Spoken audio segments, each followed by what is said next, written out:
हिंदी की विशेषण की इस कक्षा में आइए अब हम विशेषण के भेद में आगे बढ़ते हुए गुणवाचक विशेषण के बाद परिमाणवाचक विशेषण की बात करते हैं। परिमाणवाचक विशेषण जिस विशेषण से संज्ञा के परिमाण का बोध हो।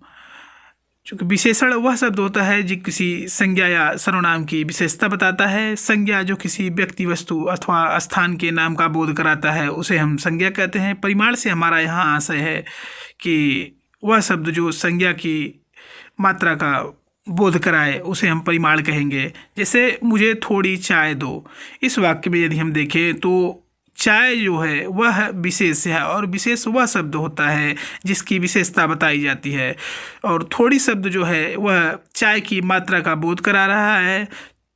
तो इस तरह यदि हम इस वाक्य में देखेंगे तो जो चाय विशेष है और उसकी विशेषता बताने वाला जो थोड़ी शब्द है वह चाय का परिमाण बता रहा है जो कि चाय की विशेषता है।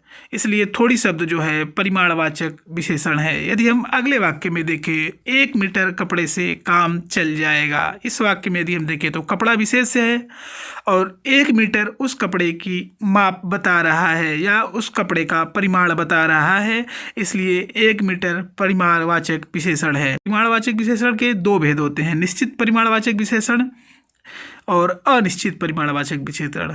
आइए अब हम पहले भेद की बात करते हैं। निश्चित परिमाणवाचक विशेषण क्या होता है?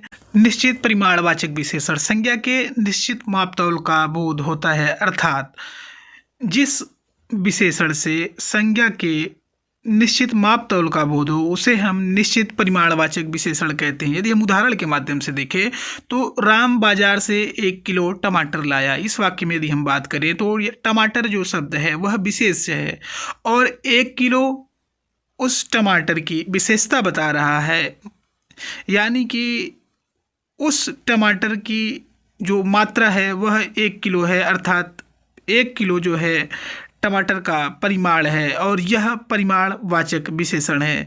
इस तरह हम कह सकते हैं कि राम बाजार से 1 किलो टमाटर लाया, इस वाक्य में 1 किलो शब्द जो है निश्चित परिमाणवाचक विशेषण है।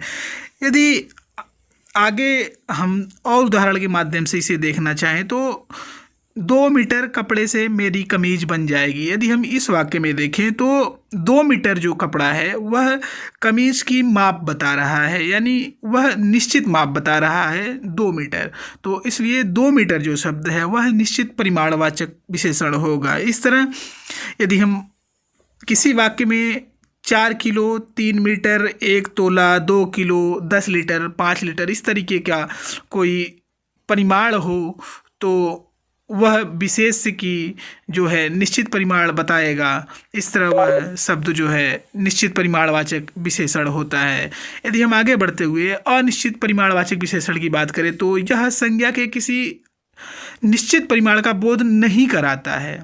जैसे विश्वविद्यालय के कुछ छात्र हड़ताल पर हैं, इस वाक्य में जो छात्र है वह विशेष है, लेकिन इस वाक्य में जो कुछ शब्द प्रयोग हुआ हो वह परिमाण है, लेकिन वह अनिश्चित है क्योंकि इसमें केवल कुछ शब्द दिया हुआ है। कुछ से किसी निश्चित मात्रा का बोध नहीं होता, इसलिए जो कुछ है वह अनिश्चितवाचक परिमाण है।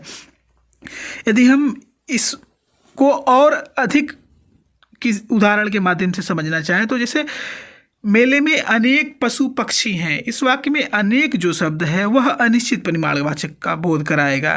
यदि हम और देखें तो सभागार में बहुत आदमी हैं, तो जो बहुत शब्द है वह आदमी की जो है मात्रा का बोध करा रहा है, तो बहुत शब्द जो है वह अनिश्चित मात्रा का बोध करा रहा है। वह केवल एक अनुमान ही लगा सकता है, बहुत आदमी है, एक निश्चित मात्रा का अनुमान नहीं लग सकता, पता नहीं लग सकता।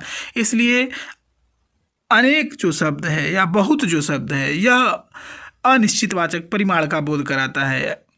अगर आपको वीडियो पसंद आया हो तो चैनल को सब्सक्राइब कर दीजिएगा, वीडियो को लाइक करिएगा, शेयर करिएगा। जय हिंद।